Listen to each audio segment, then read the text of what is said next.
Buen día, marqueros, 10:07, un poquito tarde hoy. Les aviso que nos están llegando datos de última hora previsiblemente alarmantes sobre la situación con las camas de terapia intensiva en el AMBA, pero particularmente acá en la ciudad de Buenos Aires. A la salida del editorial terminamos de chequear algunos de ellos y los consignaremos claramente. De todos modos, no ya muy atractivo, sino imprescindible tampoco repasar o reparar con vueltas y más vueltas sobre las medidas anunciadas frente a este panorama que se ratifica. Cada quien ya tiene su postura indefectible, nos parece. El gobierno ha trazado un rumbo coyuntural.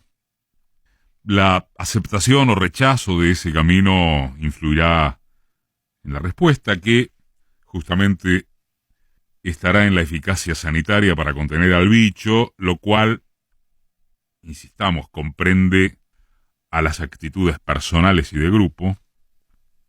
La confianza mayoritaria, a su vez, para atravesar el momento más jodido, que es este, en espera de las vacunas amarrocadas por el mundo que las produce. Y, por supuesto, el aguante del Estado para sostener la economía en forma que de ningunísima manera satisfará al conjunto. Básicamente. El gobierno de acá, de la ciudad, retrocedió algo, tras su irresponsable empaque en el tema de las clases presenciales. Reconoció que las resoluciones del gobierno nacional de hace 15 días están dando algún resultado dentro de lo que puede esperarse. Y no es descartable que el bicho termine de hacerlo entrar en razones acerca de lo que pretende mantener. Larreta, a quien, miren la paradoja, ¿no? Lo mejor que le podría pasar en este momento, porque lo que intenta es disimular su recule parcial, es que la Corte falle que la prioridad sanitaria está justificada por sobre la autonomía de la ciudad de Buenos Aires. Ahora, sin embargo, del mismo modo en que las medidas del gobierno nacional cuentan con adherentes pero no con entusiastas, simplemente porque nadie puede entusiasmarse con presente y panoramas semejantes, es notable cómo los rechazadores, llamémosle, incrementan su inquina. La semana pasada o hacia fines de la semana pasada pareció lo contrario, pero esta semana volvieron a profundizarse las peroratas sobre la política que no sirve en absoluto, la falta de ética dirigencial solo de la política y la corrupción de la política en un momento como este y así de continuo. Bueno, estaba leyendo un artículo muy interesante del filósofo Diego Tatián en la revista digital La Tecla Ñ acerca del discurso ético como destitución de la política, que, les cuento, excede el marco pandémico, va mucho más allá, y creo que es interesante compartir alguna cosa, porque el concepto central es que al haberse sustituido la lucha contra la injusticia por la lucha contra la corrupción, se congelan las resistencias, se desvanece el deseo de emancipación, se bloquea lo imaginativo o se lo constriñe a lo existente. Y entonces, amparado en el discurso ético, como dice Tatián, el estado de cosas de la dominación capitalista permanece incuestionado e intacto, y son liquidadas, como simple exterminio, las ideas y acciones que no se acomodan a la dominación. Y entonces, como agrega, los conflictos sociales son representados como problemas técnicos cuya solución es obstruida por la política. Y se busca convencer acerca de que es la insuficiencia ética y no las condiciones estructurales impuestas por los poderosos lo que vuelve inviable el desarrollo económico de los países en dificultades para lograrlo. La simplota, pero creo que certera traducción local de lo que señala Tatiana, no solo Argentina seguramente, es el auge del indignacionismo agotador en cabeza de esa oposición que apenas es oposicionista y que sobre todo se expresa a través de sus cabezas mediáticas amplificadas por las redes, o viceversa. Así, por caso nada menos que frente a la pandemia también, por ejemplo, insisto, el problema clave, o entre los problemas claves, están los piqueteros que cortan el tránsito con el barbijo mal colocado, jamás en los grupos de republicanistas conmovidos que hacen lo mismo, y en que Formosa vacunó al 90% de los presos equiparando cárceles con geriátricos, y en que no da para festejar 10 millones de vacunas arribadas, porque el porcentaje de vacunados con las 2 dosis nos compara con África, y en que no puede ser que haya fútbol mientras a la vez suspenden las clases, aunque sí hay clases presenciales en la mayoría del territorio nacional, y en que se quejan con razón gastronómicos y comerciantes, mientras no es otra cosa que lo dictaminado por los países centrales, con muchísimo más rigor que aquí. Y en que fallan los controles, que en verdad fallan, pero como si en primer lugar se tratara de reprimir y no de entender que el objetivo no es otro, porque no puede ser otro, porque no podría serlo, que la reducción de daños. ¿Qué se pretendería? ¿Un Estado orwelliano? ¿Con cuáles fuerzas efectivas? Además, siendo que hay una capacidad estatal devastada con el concurso de tantos que votan eso.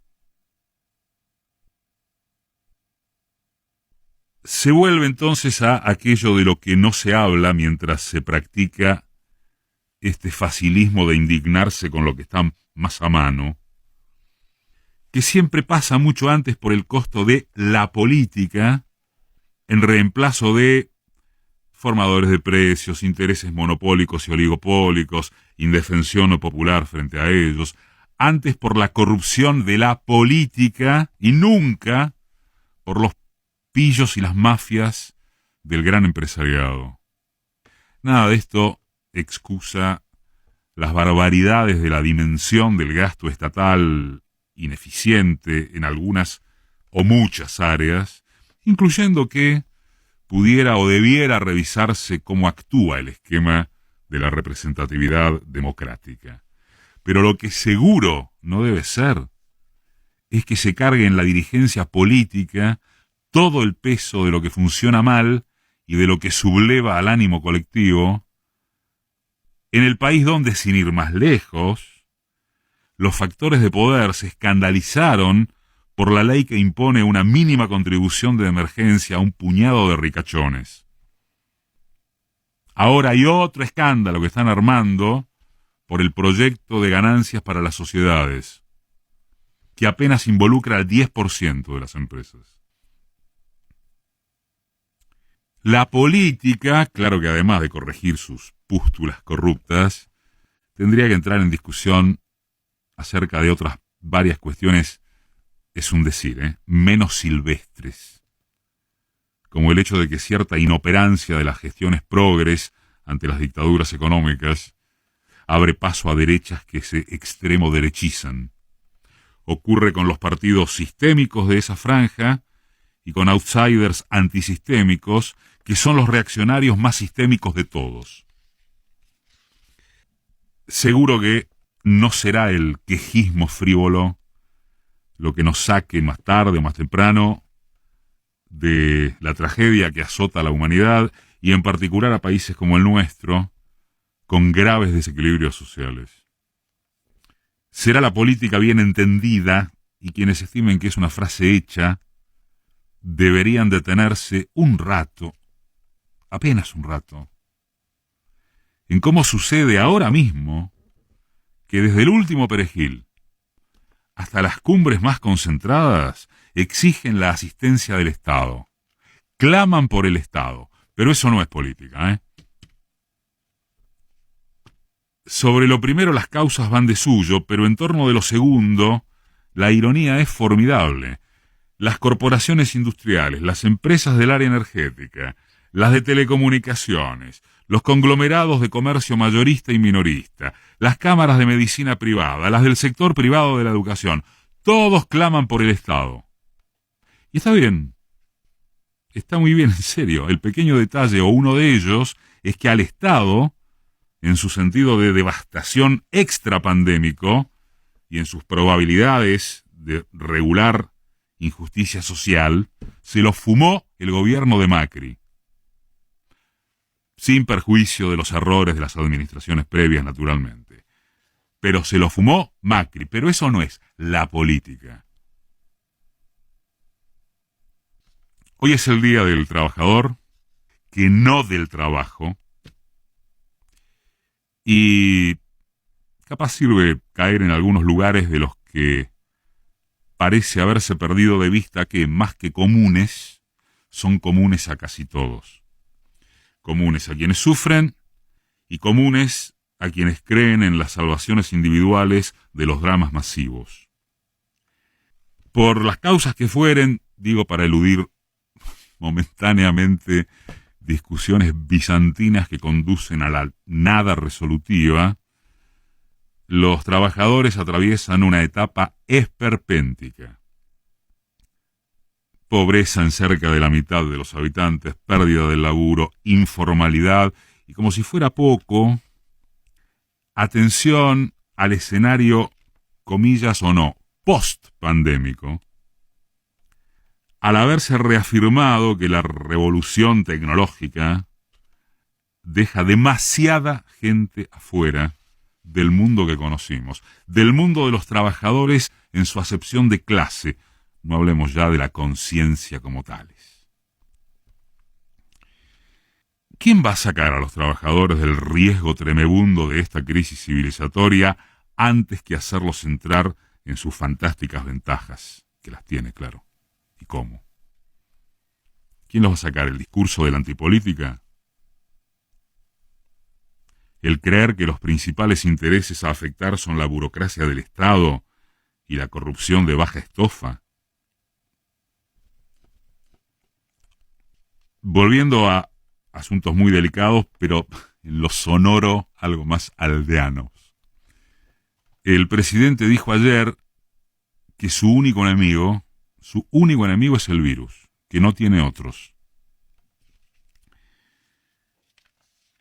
Por favor, se comprende perfectamente el marco en el que lo dijo, en qué lo dijo, y la necesidad de no someterse a una verba confrontativa mientras anuncia malas noticias. Pero digamos que hay algunos enemigos más. Feliz día.